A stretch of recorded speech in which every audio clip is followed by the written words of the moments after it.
This dense wall of text is common in early drafts, but as it shifts into structured blocks, the code becomes approachably clear.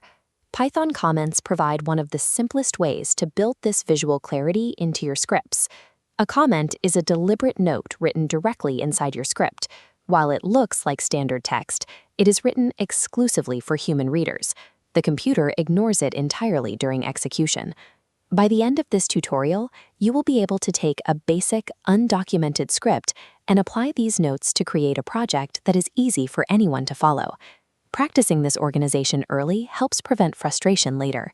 When you revisit a complex project months from now, these notes allow you to pick up exactly where you left off without needing to relearn your own logic. We'll start with the single-line comment. This is the most common way to explain the specific function of an individual line of code. To create one, type a hash symbol at the very beginning of your line. Most code editors will immediately change the text color, signaling that this line is now a non-executable note. You typically place this comment directly above a command, such as a print statement, to provide a quick summary of what that command does. When the Python interpreter scans through your file to run it, it recognizes the hash symbol and skips over that text, moving straight to the functional code on the next line. Because the interpreter ignores the hash symbol, the final output window displays only the results of your code, in this case, the words "Hello World."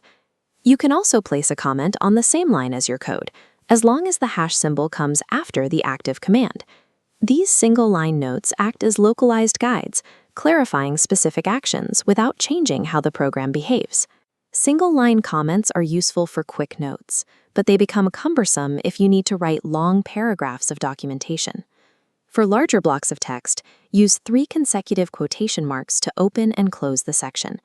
Everything between these marks becomes a single documentation block. The standard practice is to place this block at the very top of your Python file. This is where you include high-level information, such as the script's purpose, the author's name, and the date it was created. In the industry, this specific top-level comment is known as a docstring. Docstrings serve as a blueprint for the file, giving anyone who opens the script immediate context before they dive into the logic. While these tools are helpful, avoid the common mistake of commenting on every single line of your project.